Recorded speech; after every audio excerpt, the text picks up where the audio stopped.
Welcome to Friday. That means it's MSP Confidential time. I'm your host, Luis Giraldo. We're here every week on Fridays from noon Pacific for a little bit of time. And today I have a very special guest, Katherine Gray. How are you? It's so nice to have you come on the live stream. I hope you've been Thanks, well. Louise. Very well. Thank you for having me. You know, we only started chatting recently through some of the CompTIA events, and I thought it was so cool. You were participating in the CompTIA Mentorship program. You were working with Brooke Lee, who's on the ScalePad team, and she was I can't remember what the event was, maybe PAX 8 in Denver, Yes.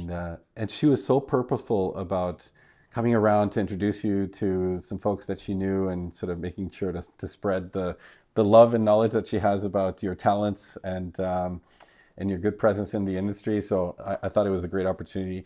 And I'm like, you know, the sales guy that I am about the live stream. The first thing is like, hey, would you like to come on the live stream? And I feel And I was like like, absolutely not. yeah, right. Because we started talking a little about introversion, extroversion. Turns out you're an introvert, and yet here you are on a live stream, kind of doing the thing. Maybe start the conversation through that. I think this is an interesting topic that in our industry, a lot of people sort of are introverts and they have to interact a lot, and it's a challenge day in and day out. And perhaps you've worked out some strategies, some ideas, some ways to work through it when it's difficult. Sometimes others not so difficult. But what are your thoughts on some of that? Yeah. So as a kid, I was debilitatingly shy.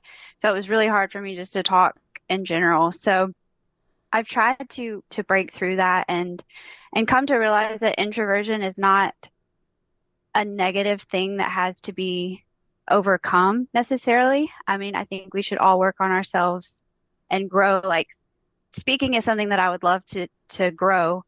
Um, but I don't need to have a giant personality to be able to be good at my job and to lead people. So that was one thing, being in a new leadership role within the last couple of years. Um, I was like, I don't know that I'll ever be able to lead people well without having that bold personality and just like that presence. Um, but then I got to doing some like reading and research, and there's a lot of great leaders that are introverts. So Yeah, absolutely. And I guess it's interesting that perhaps there's this stereotype that we think all leadership has to be, you know, outgoing, extroverted, loud, biggest voice in the room type of thing. And any thoughts on why you think that is? Is it because the majority of leaders tend to be this way, and we just assume it to be the standard? But yeah, I think it may just be because they are louder and they're the faces we see and the presentation is just something that almost is looked at as more meaningful than the critical thinking aspect that a lot of introverts, not saying that extroverts don't have critical thinking abilities, but we kind of are in our heads, and I think it's just different. And the extroverts are maybe just more visible because they are louder. yeah, that's fair. And I think it's an accurate assessment of just how we function in society overall, no doubt. But I certainly get in my head sometimes, even though I don't consider myself necessarily shy or an introvert. But it's easy, I think. Maybe there are separate streams of consciousness. One thing is being in your head about things, and another thing is the ability to communicate outwardly about it, I suppose. And I'll tell you, like, there are some, as I get older, I seem to be able to let go a little bit more.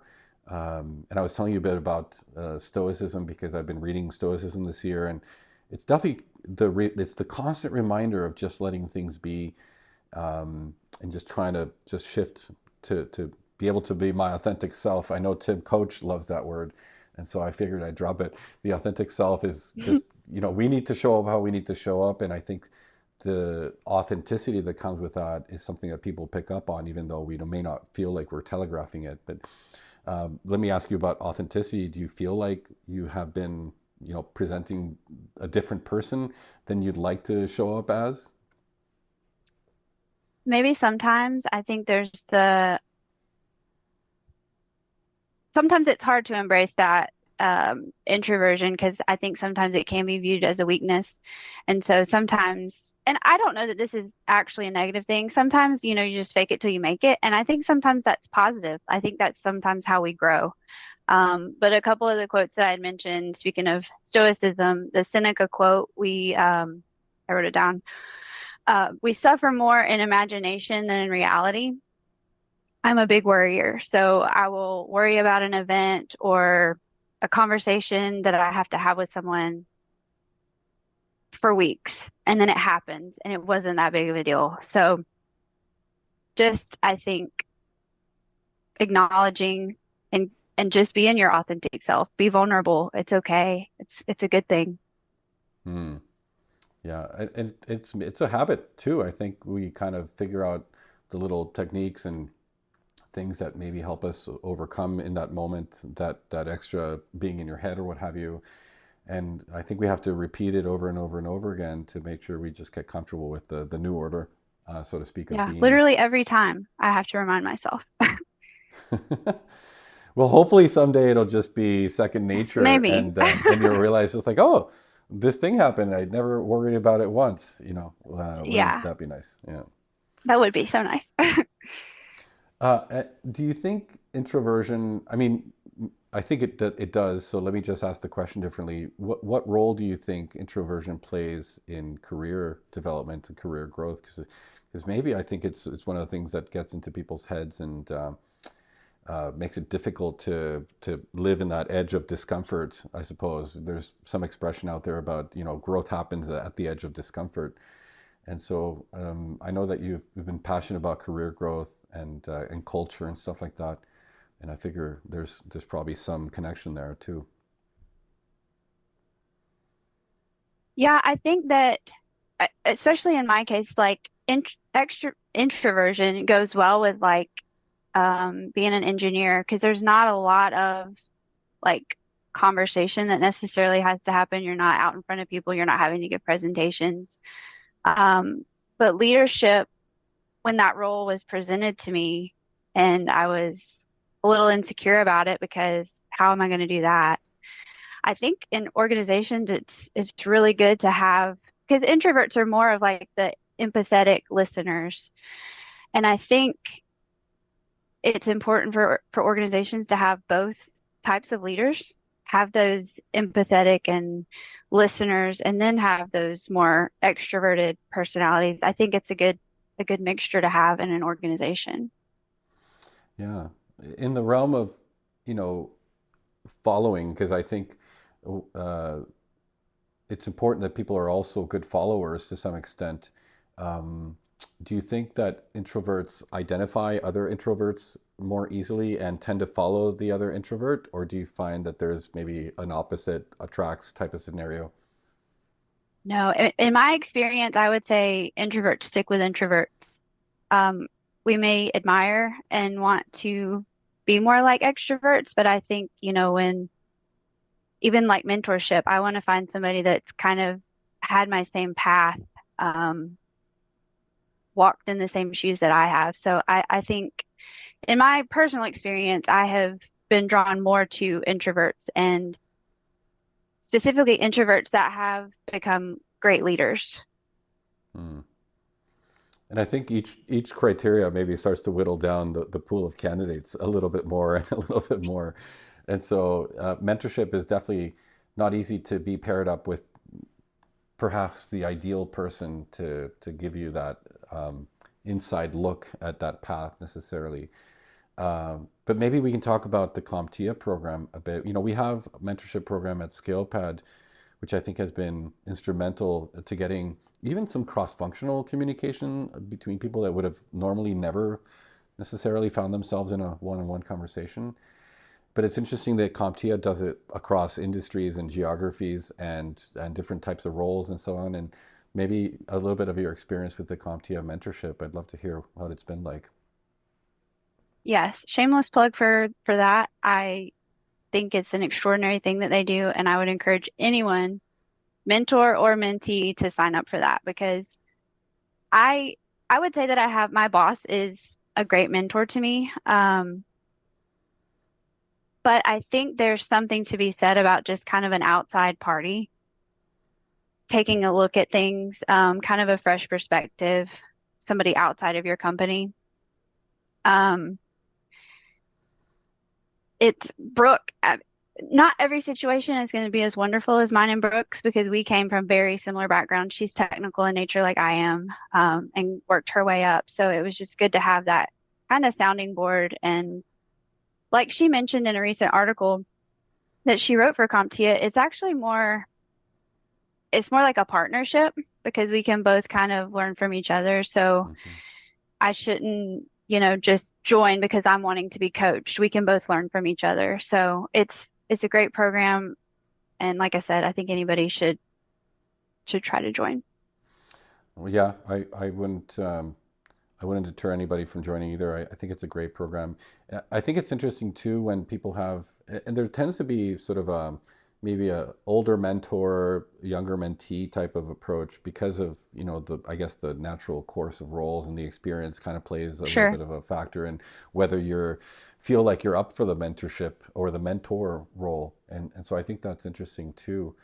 Um, but I find also that from a culture perspective, and I know you're super passionate just about culture and work and all that stuff in general.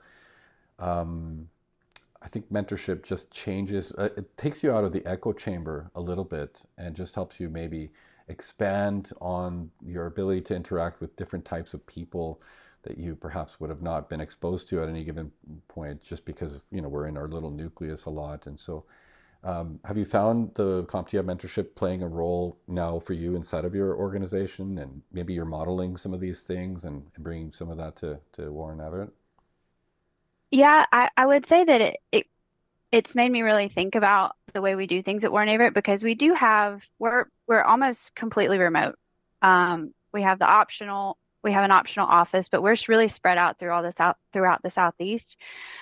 So just that remote culture in general is hard to get to know one another. So I do think having some sort of mentorship program or even just I don't know, buddy system where we get to know certain people one on one and just kind of listen to them and see what struggles they have and just, you know, kind of have a sounding board for each other because it is hard to get siloed and, you know, I do my work, you do your work, we work at the same organization, but I don't know anything about you.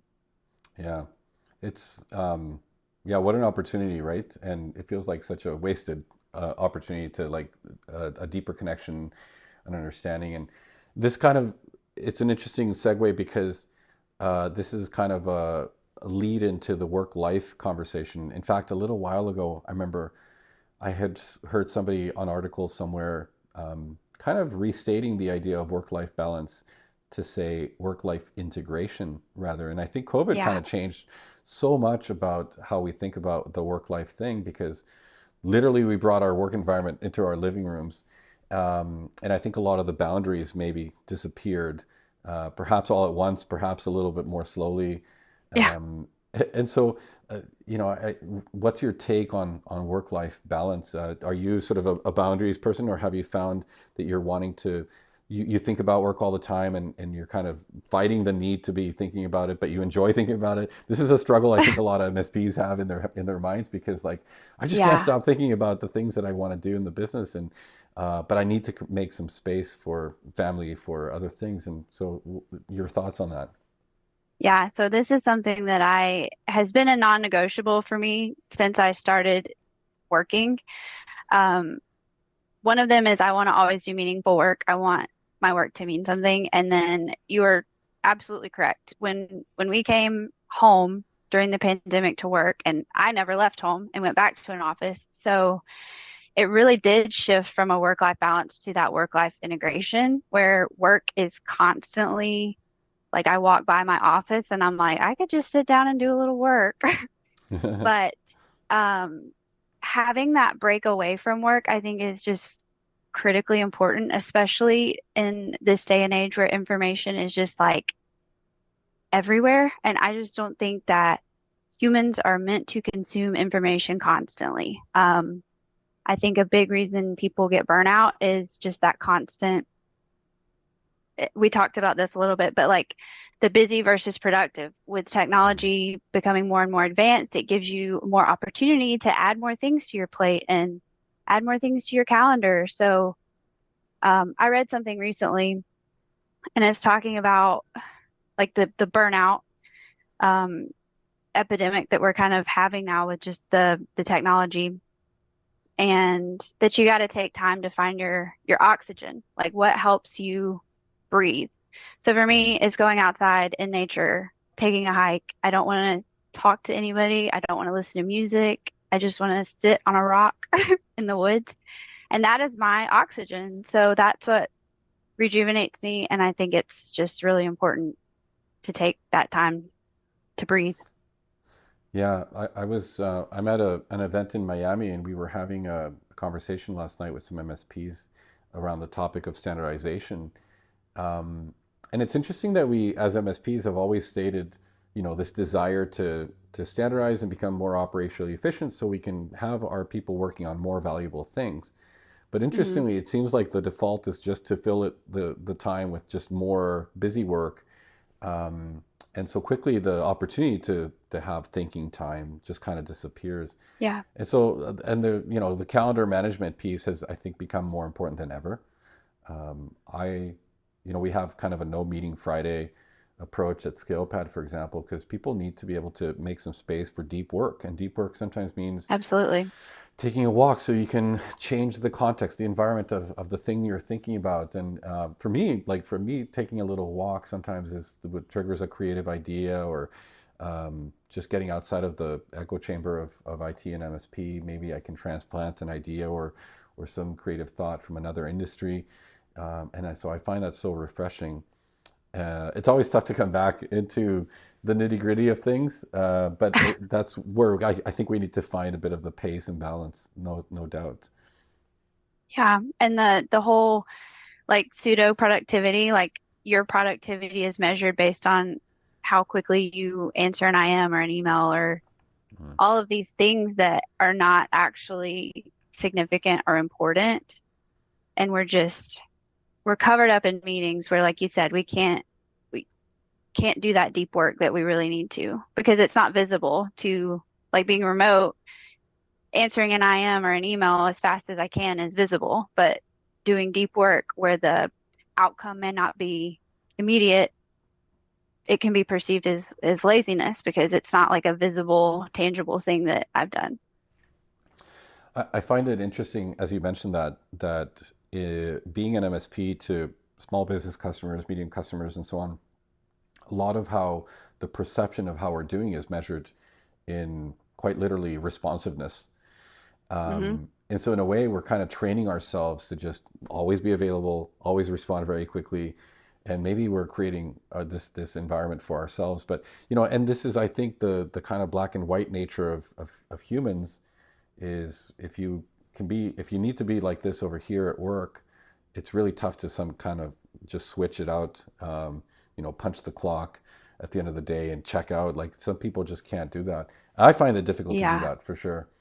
Um, and I don't mind that work is on my mind all the time necessarily. I would say that perhaps I just enjoy just changing the context of where that thought is happening, because I'm Hmm. influenced differently and just changes a bit of the experience. Sometimes just even if you're still working, like going on a vacation somewhere, a workation, Yeah. just gives you a whole different lease on life, right? So I do find that interesting. Yeah. And I think it requires a lot of like deliberate intentionality. Um, just because we can work all the time, we can be thinking about work all the time. So just being because we love what we do, right? And I think there's just needs to be a balance of and very intentional um, time management, I guess. Yeah. In the context of uh, we talked about the mentorship, we talked about work-life culture and work-life balance. I think there's definitely maybe a generational influence there too, because I'm from the Gen X generation, and And I'm the first to admit there's maybe a stereotype or behavior that's kind of the acceptable standard, which is just work your ass off type of thing. And there's little room for excuses, there's little room for, personal mental health. And I think these things are definitely shifting. I don't think you're a Gen Xer. I think you're a lot younger than that. So there's maybe clue me I'm a into true to how you're millennial over here. clue me in a little bit to how you think your generation is thinking about these things in the context of like the dissonance with the older generations. I think it's an interesting topic. Yeah. So communication is the first thing that came to my mind when you said that because I do have some Gen Xers on my team and they prefer, I'm grossly generalizing, but prefer the face-to-face conversation, pick up a phone, and I am like, why can't I just IM you? So um, I think just having that awareness of the difference and compromising because sometimes I do think having a phone call about everything is not the most efficient use of time. But if something is truly, important to them, I obviously want to have that conversation face to face or, Mhm. Zoom call or something. So I think just recognizing some of those differences and I think autonomy, like letting people kind of work at how they work and not micromanaging has been a big thing. Like I never want to micromanage. I want to give you clear direction and you do your job and, you know, um, so I think that's kind of it can be a millennial Gen X thing. Yeah. Um, Communication's the biggest thing that I've seen though, I think. I find it interesting that maybe the view that we take on it is that one of us is wrong. Yeah. And I was reading this screenshot of an And email. it's definitely you. Just kidding. I was reading the screenshot of an email that Steve Jobs sent to the CEO of Adobe at the time, where he just goes on to say, you know, we had an understanding that we wouldn't hire people away from each other's companies. It seems you have a different policy. Um, Please let me know let me know if I should change my policy. And the subject of the email was who needs to change. So it's kind of very, very binary. Like this is how it works over here. This is how it works over here.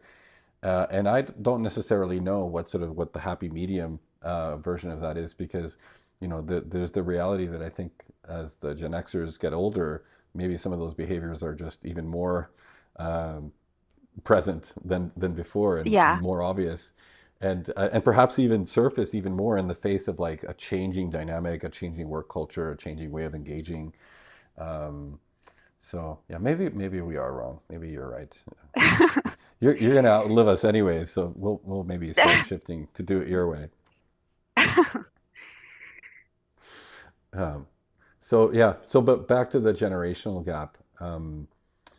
How do you, aside from maybe the communication style, what other things do you hmm see maybe creating a little bit of a rift occasionally, or maybe good things? I think there's a lot of positives that come from having, a little bit of an age range of people that have different backgrounds, experiences, different times that they've been around to understand how things work, how the world works, how business works. But how does some of this generational gap stuff play out at Warren Averett? I would say one thing I have to be conscious of is to not, um, I guess, dismiss some of the older, um, I say older, some of the Gen X ideas and things as like, well, that's the old way of thinking. Like, I want to make sure that I'm very accepting of everyone's ideas. Hmm. I think as a millennial, again, generalizing, but we grew up with technology and it changed fast. And I feel like we're maybe more in tune with that innovation and the quickly changing things. And I'm really speaking about the Gen Xers I'm thinking of on our team. So just, I guess, never dismissing what they have to say because they do have more experience than I do. And I want to always be conscious of that. Yeah, it's interesting that I think some of that, especially from the other purview of the older folks thinking about innovation or um, creating opportunity for change, business Hmm. model reinvention. Like there's always these micro innovation opportunities inside businesses that happen sometimes over long periods of time, but sometimes very quickly when, somebody is open to the idea. And I find that people are kind of binary on this too. They're either very closed off to new ideas or they're just constantly wanting to hear more and understand. Oh, well, tell me how you guys think about this. Because I think it is like right now, especially as the business ownership, and we see this as MSPs, like the buyer inside of the businesses that we support as MSPs is changing. The MSP buyer or the MSP owner Hmm. is changing. It's shifting to the millennial generation, and like the whole engagement model is different. Um, and so I think just closing off to that is maybe a recipe for destruction of the business, no doubt. Yeah. In the individual generations, I suppose there's so many different types of people too, and like the possibilities are endless of like the personalities you end up dealing with. And one of the things that you and I talked about a little bit is this idea of personality testing. And I was mentioning how I had become a bit of a fan on Patrick Lencioni's Working Genius framework, but I know that you're a little bit of a nut about personality testing as well, and wanted to ask you a bit of what your experience has been with personality testing, what things worked, didn't work, if we can see it, for the broad brushstroke that it is, or if it is really that nuanced. Yeah, so I will preface this by saying that I think a lot of times personality tests can be perceived as negative because people will use that as a crutch and say, well, that's just who I am. That's just how I am. With and it kind of is a crutch of no, you can't be toxic. That's not a personality trait. So I will preface it by saying that. But anybody that starts at Warren Averett, we do the disc profile. So are you familiar with that Yeah, one? yeah. Okay.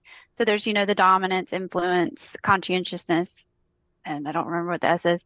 Um, and so I just am fascinated by like psychology and like different people, what they're made of, how they tick. And so I like to take personality tests and I like other people to take personality tests so I can diagnose them.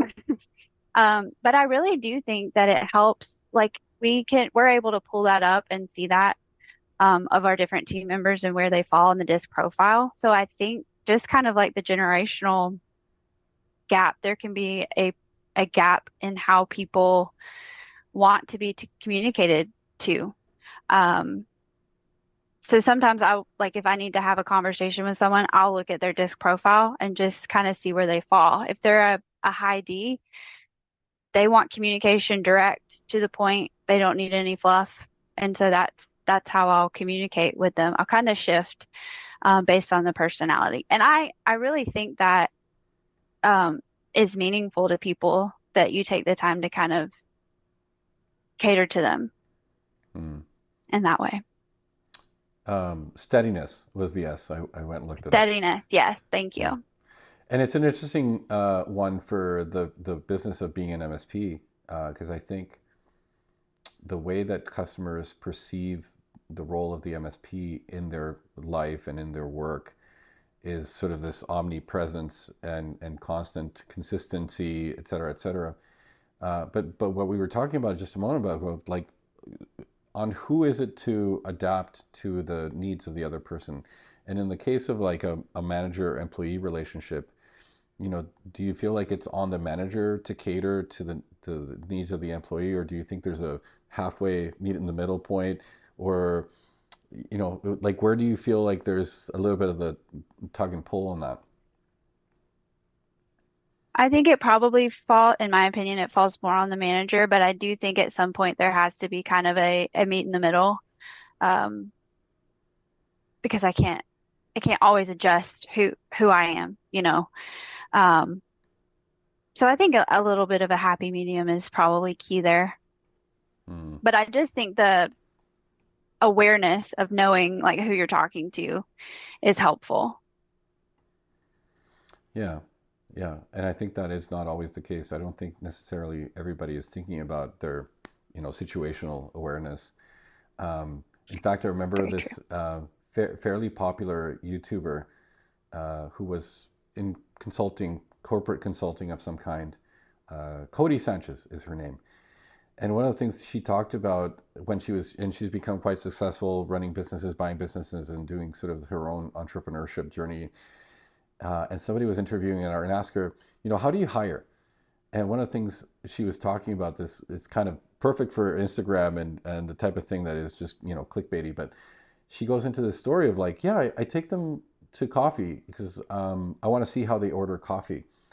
And if the person literally walks up to the counter and spends 5 minutes creating this very complex order with complete disregard for like the lineup behind them, Yeah. just no situational awareness, then you know that that's literally how they function in life in general. And I think these things are very difficult to hire for in the way that we do hiring today, because like you don't, especially in a remote environment, you don't get to see people's interactions out in the world and life and stuff like that to sort of get a better picture. And so I don't know. I don't know where I was. There's no. I'm not sure what the question is, but like, how do you feel that you are trying to adapt for that in this new order, so to speak? Yeah. Uh, yeah, and we don't do like the disc profile is not done until we've already hired them. So we that is something we're trying to kind of evolve in the hiring process is how are we determining that person is a good fit prior to hiring them? I've heard a similar story that they take the person out to dinner and see how they treat Yeah, the how waiter they treat waitress. you. So same concept, um, because you don't want somebody that's going to be a jerk to a waiter or waitress. So I don't know. That's a difficult question that I think our organization is evolving in to try to figure that out. Because we have made some hires that were almost immediate, like that this isn't going to work out, but they did so great in the interview. And was there realization after the disc profile results came in, and you're like, oh shit, or was it, Yeah, probably.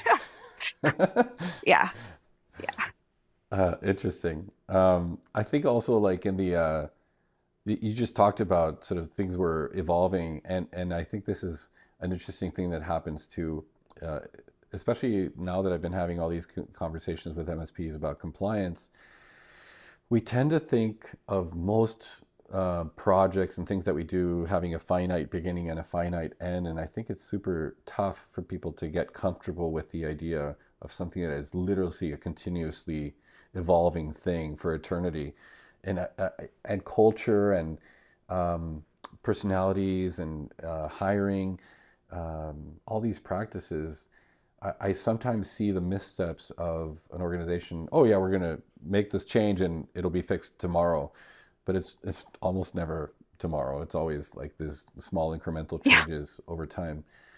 But there's also like the boiling the frog situation here, because the small incremental changes are sometimes not perceived as meaningful enough by the people who are perhaps on the receiving end of those changes. And so there's maybe like this real disconnect on communicating sort of how these changes are to be implemented, how the evolution is going to play out. And I'm curious to maybe get a bit of your feedback on how you've seen sort of this thought process around continuous improvement, continuous evolution being talked about, in your context, in your environments. yeah. So raindrops make ocean. So at our organization, we actually have 1 degree meetings every month, and it's basically like um 1 degree of change over a course of a year is a huge change. So we really try to let the importance be known of what 1 degree can really do for an organization. So we don't want anyone to feel like those small changes are insignificant or Hmm. mundane or not necessary because, eat an elephant one bite at a time, right? So I think you have to break it down in that way, but um just signifying the importance of the 1 degree change. And I think that's Yeah. really been good for for everybody to see, um, Yeah, that just the small things how one matter. degree Yeah. can change. Exactly. Yeah. Yeah. Yeah, and people tend to, I think we're all guilty of this to some extent. We get in our head about some of the little things, Hmm. and the way that we are attaching passion and consequence to even little things that, in somebody else's perspective, may be insignificant, is maybe that cause for clash in many situations. And so, I think it's just back to that situational awareness. I find that super interesting to think about, no doubt. Wow. Um, what are things that you're proud of that your teams do in terms of the team dynamics? Like, what things do you? Oh, I love this team for this thing that they do so well. And the reason I asked that question this way is because I saw this cool video the other day, and it was like, how did you find the blueberries? Because management team meetings tend to go in just looking at all the negative things that need to be fixed, and often there's a missed opportunity to like revisit how did we succeed, and sharing that tribal knowledge of like how we did something better, for others to sort of pick up on a little bit of that hint. And so the expression of how do you find the blueberries is like, if you're foragers and you're looking for blueberries and somebody finds the blueberries, you want to know how they found the blueberries, not how How they they didn't found them. find the blueberries. Yeah.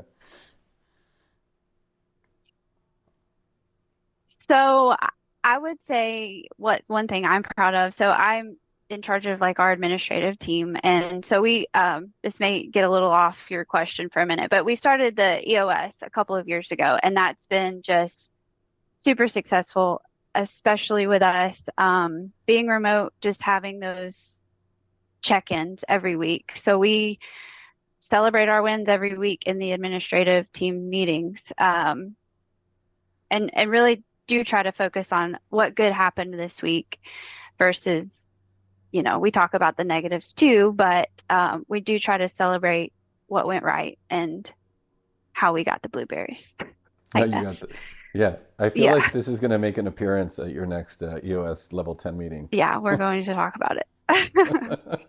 I love it. And I want to know if it did, and what the reaction from your team was Yeah. on that. But what? You're going to have to Don't know how explain the Gen yourself. Xers will take it. Exactly. Just kidding. Oh, come on now. The Gen Xer gave you the idea in the first place, That's true. That's fair. That's fair. Come on, yeah. Um, Yeah, man, this could be one of those multi-hour conversations, just exploring some of the thought and some of the ideas. And I think this is what's so cool about the conversations that happen at conferences and events. And often it's difficult to sort of bridge from the maybe small talk into what is, I mean, this could be a very deep talk, a bit topic. People have to expose a lot of what their organization maybe has a challenge with. And so I wanted to ask you that question about talking about challenges. Because it's one thing to talk about it internally in terms of the functions of the company and where we need to improve certain processes or what have you. Um, but there seems to be a barrier to transition that conversation to the personal level. And certainly in a manager employee relationship, sometimes it's difficult to sort of cross that chasm of that conversation. And I'm curious if you've come across that difficulty and if you've been able to overcome it, and what are some of the interesting things you found along the way? So, like intern or personal difficulties, is that what you're Yeah, asking? yeah. And how that's communicated? Or, Yeah, because I think there's, again, maybe a generational gap, but there's maybe this idea that, oh, leave your personal problems at home. You're here to work. And right. I don't think life is like that necessarily, No, especially not since we've it's not literally black brought, and white. Never. yeah. Yeah. And so maybe there's just, and I find that there's perhaps not enough of that conversation that happens openly, is my sense. And yeah, it was kind of just And I poking do poking think, holes at this. yeah, I do think that is maybe a generational thing as well. Not completely, but I think this day and age, it's more we're normalizing being able to kind of talk about our feelings and our mental health, whereas in the past it was like we're not talking about that at work, we're not talking about that, period. Um, so I think our team is very open with just sharing personal things that are going on in your life. I always want that with my team because at the end of the day, life is about so much more than work. And Mm. I want them to always feel like they can come to me with anything. So I don't think it's something that we've really had difficulty with. Um, and we've just been always very open. So that's one thing I'm proud of about our organization. Yeah. And this is definitely, I think you make a great point. The diversity is a key to unlocking some of those things. Um, but the nature of humans is to hang out with your like your likeness, if you will. Right. The guys hang out with the guys and so on. So this is, I think, a purposeful thing organizations need to think of. I'm quite proud of the people and culture team at Skillpad who really work hard to bridge some of those gaps and get people connecting and thinking about the mentorship, thinking about the volunteering, bringing groups of people together that may have never worked together and sort of connecting them at a different level than just the work product necessarily. So it's a continuous evolution for sure. And Always. it's Yeah. and it's so tough to think of it like that too, because you kind of want to arrive somewhere, Yeah. and it's so difficult. I find that super difficult to think about. It's like, okay, when will we be done? The answer is never. Like, there is no Yeah. finish line, right? There's no destination. It's just a journey. I'll tell you what's a destination though. Wherever your next hiking trip is, you're going to go sit on a rock and not listen to music. Yeah. Have you picked that one out yet? I have actually. And it is in about 3 weeks. So, uh, so I'm a big national park person, trying to go to all the national parks. I think I've been to 22 maybe. Um, but next month going to Cascades, the North Cascades National Park, Mount Rainier, and Olympic. Very nice. So, first time in Washington. I went to Joshua Tree National Park for the first time this year, and it was mind blowing. It was incredible to see, and you definitely, I don't know, maybe it's an age thing too. I think the gravitas of nature starts to hit a little different at a certain age, and I don't know. I notice it with a sunset. I notice it when I'm flying through the skies, and I realize, gosh, we're flying through the sky.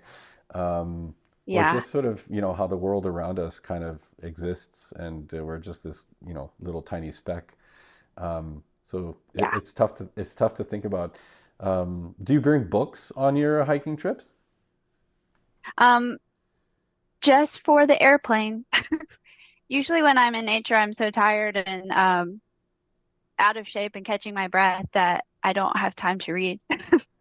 Because I am hiking up a mountain. As soon as I get there, I'm hiking the whole time, anytime I can. So, um, Do you find yourself trying to meditate while you hike, or like how do you like if what do you think no, I'm about just while you're trying to hiking? I'm survive, super really. super curious. You're in fight or flight mode? Yeah, I mean, but I will take a lot of time once I get to the summit or the destination, um, is where I just kind of sit with my thoughts. There's no phones, no social media, no responsibilities, just kind of taking it in and just the awe of what's around you Yeah, existing in the moment. and that Yeah. you just climbed all of this mountain. Are you finding that it's getting there that was the thing that you enjoyed, or do you find the process equally rewarding? I think equally rewarding. Hmm. Yeah, But it's hard now, to explain. It's just, I don't yeah, know. It's I was revitalizing. I was speaking of books, I was reading this book by Ray Dalio. It feels like I've talked about it on every live stream for the last 2 weeks. Principles. Principles, yes. After Um, PAX 8 Beyond, I actually downloaded it on Kindle and I'm about 50% done with it. It's really awesome. at my suggestion, was it something you and I talked about? Absolutely. It was. It is. It was. And so have you gotten to the part where he talks about the concept of struggling well? Yes. That was a mind bender for me because I feel like we're trying to eliminate struggle so much in our lives. Like we just want everything to be easy to some extent, you know, whether it's operational efficiency or automation or this or that. And it was kind of so, I guess, liberating is the best word I can use to describe this idea that it's okay to feel like you're struggling. You just have to figure out, you know, how to enjoy the struggle and struggle well. And I thought it was kind of this interesting mantra, especially for like somebody who is in the MSP world where relationships are difficult. You're always kind of being blasted with the negativity of a problem here and there. That really grinds and burns out people just in and of itself. And so this idea of like struggling well is so liberating. I love that idea. Was there anything in the book that caught your attention that you kind of wrote down Yeah, or I have a OneNote of all my book notes and the Ray Dalio one is like really long. Um, I was trying to see if I had highlighted anything that really stood out to me. I do remember the struggling well hit me pretty hard. Um, here's one of the quotes. It says, "To me, the greatest success you can have as the person in charge is to orchestrate others to do things well without you. A step below that is doing things well yourself, and worst of all is doing things poorly yourself." hmm. So he's got a great story, and I've really enjoyed the recommendation. So Oh, that's awesome. anytime I'm in like a session or somebody mentions a book, I'm immediately like buying it. So I have all these unread books, but I'm gonna get through them. Big old Audible wish list. I love it. Yeah. Okay, so what's next on your reading wish list? Inquiring minds want to know. So I have about four books I'm currently reading. For some reason, I read books like school subjects. So I have one like on leadership I'm reading. I have one on introversion actually. So this book, Quiet by Susan Cain, is really good. Um, and the little subtitle here is The Power of Introverts in a World That Can't Stop Talking. And Mm, that's what got me to buy it. I was like, that's me. But there's a lot of, I'm very data driven. She's got a lot of data in there. It's just a really powerful book. Lots of good research in there. Another one that I'm currently reading that's been pretty powerful is called Unreasonable Hospitality. And it's really geared towards the restaurant industry. But as they say in the book, any industry can really be a hospitality. I mean, we're serving people. mhm. Um, so there's some really good ideas. I got that from a session at ChannelCon.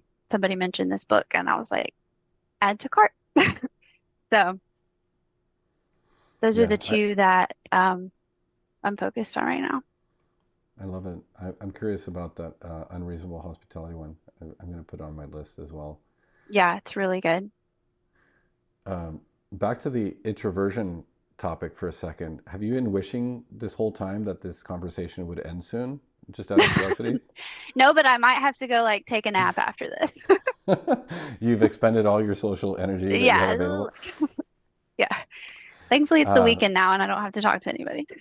this is why I do that on No, Friday. People are just looking forward to beer o'clock and kind of don't have any more worries on their minds. yeah. And let me say this, I do enjoy networking and going to events. I prefer the one-on-one, like deep conversations versus like small talk or giant events. Um, and I can do it. It's just, it doesn't come naturally to me. I kind of have to push myself out of my comfort zone. And like after events, I am Mm. exhausted. I know everybody's exhausted, but like, I feel like maybe introverts are exhausted on another level. Yeah. No, I've come across a few people that are quite vocal about, you know, their social battery, and I think it's a Hmm. real thing.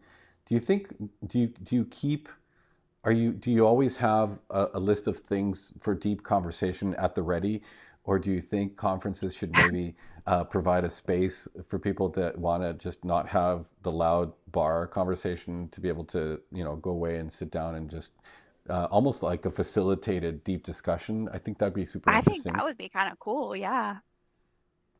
Hmm. Because it is hard to have a deep conversation at the bar when you can. I mean, I feel like I'm just like screaming at people because I can't hear them, they can't hear me, and it's hard to just have really good deep conversations that way. Yeah. Yeah. Fair enough. Boy. So yeah, I like that idea. Okay. Well, maybe that's what we'll do.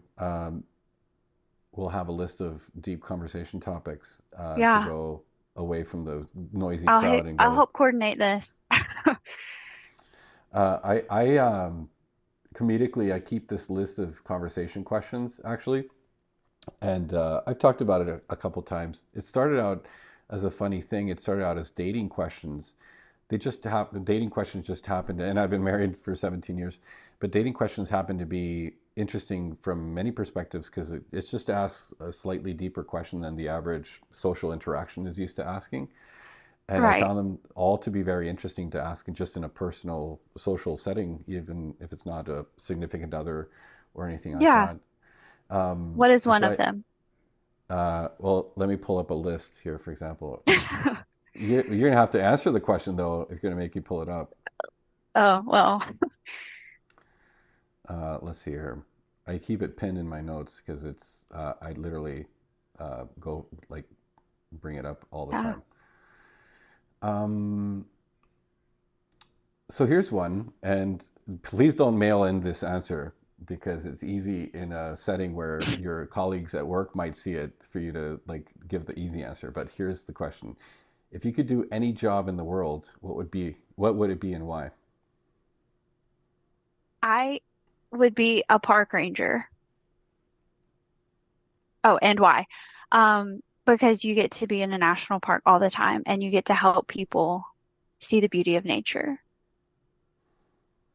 I can and you get picture to live you. there. I can picture you having conversations with the trees, deep thought Yeah. conversations with the trees. Yeah. See, that was easy. That was not too, Yeah. but I think when you go around the room and everybody's chiming in, I think you get a chance to get an insight on people that would have just never come up in ordinary Yeah. conversation. Um, Here's So another I think one. I was supposed to say I love my job and I would never leave. We could cut this. That's my new answer.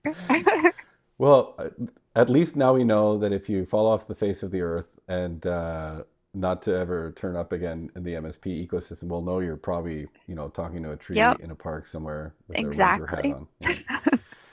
Um, Here's another one. Um, what is the most important life lesson that you have learned to date? Ooh, that's a good one. So going back to what we talked about kind of living in your head, I think the worry thing and that you suffer more in imagination than reality has been so impactful to me to constantly remember, like to just roll with life, you know? You can't change, I can't control things. There's only certain things I can control, let me say that.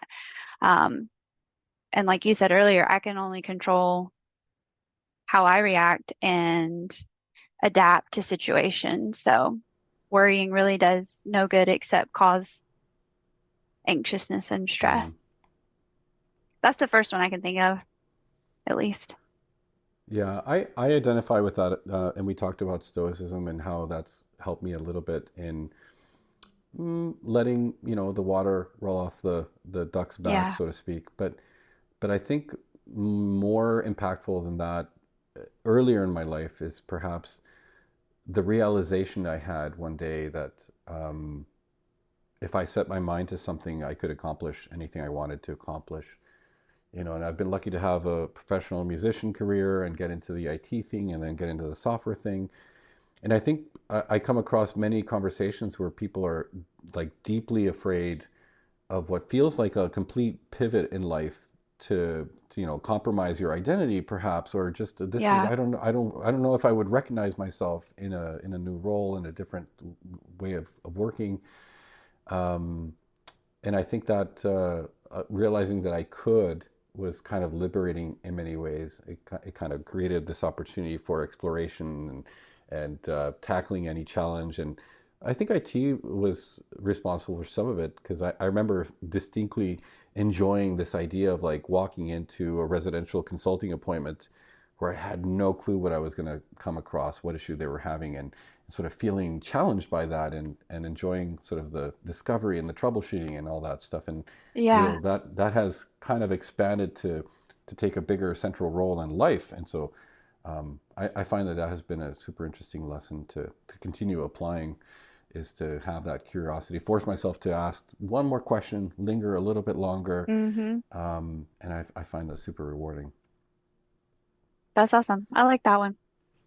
Well, I think I'll save the rest of the questions for this next proverbial meeting that we're going to have of the minds at a future conference.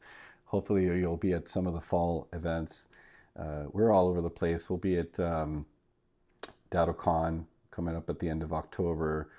We'll be at IT Nation. We'll be at a. I'll be at IT Um, Nation. all right, all right.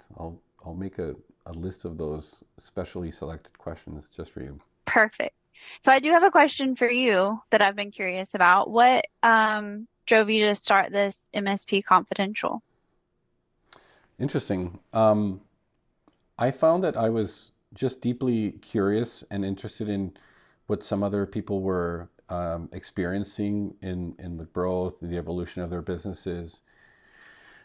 And maybe in a selfish way, it was kind of this idea of like, I just want to, put myself in a room with smart people that have maybe had the chance to articulate some of those ideas, and that I could learn something from. And we were just having a conversation last night with a couple of really smart MSPs,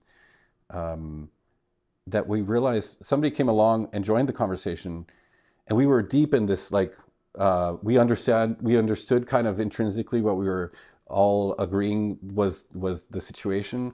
And it was kind of it was a conversation around mindset in the business of running an MSP.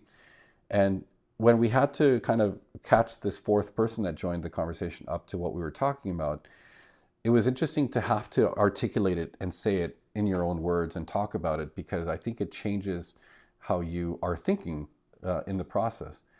And so the Stoics talk about this too a lot, that writing your thoughts and saying your thoughts is a way to process them in a way that brings clarity to the idea. And I think that's such Yeah. an important like communication skill and such a fun thing. Um, and so, and I did a keynote earlier here at this event, and I had a couple of video clips from previous conversations I had, with one with Joe Markert of Transformative, and another one with Chris Jensen, who's a fractional enterprise CIO. And I just loved that I had put myself in a position to hear some incredible stories that otherwise I might have just been under the proverbial rock and not kind of clued Right. into some of the things that people are thinking about. And so I think it's just this deep curiosity that I kind of feel continues to evolve and expand. Sorry, Yeah. long-winded answer, but No, I like that. I like that because I've really enjoyed listening to prior ones, and the imposter syndrome hit me at some of the titans of the industry you've had on here, and then I'm like, well, I'll do my best. hey, So I'm just I'm here glad that trying you to started bridge it. the generational gap. That's right. Well, I do appreciate you so much, and I love that you were willing to sort of go out a little bit to that edge of discomfort and have the conversation. Hopefully, you'll have enough energy to maybe have a Friday night and not necessarily go to have a nap immediately. I'm going to try my best. But thank you so much for coming on. I think it's always great when people are willing to jump in and share something that they're being challenged with in work or life or personal stuff, because like I said, it kind of is interesting to have to articulate it, because it forces you to formulate what your stance on it is too. Like, Yeah. otherwise you're kind of just living in your head a little bit, and it's difficult to come to terms And that's the with scary issues place and to be. challenges. Yeah, yeah. So Catherine, thank you so much. I hope to see you at IT Nation then. You're stellar. Thank you for the conversation, and thank you again for being here. Thanks, Luis. Folks, we'll be here again next Friday at 12 Pacific, 3 p.m. Eastern. Catch us also on the ScalePad YouTube channel. At Go ScalePad is the YouTube channel there. And of course, rewatch on LinkedIn anytime. All the events kind of live in the history there, but they're a little bit more difficult to find. So hit up the YouTube channel. Lots of good stuff there. Or visit mspconfidential.com. Until then, thanks everybody. We'll see everybody soon.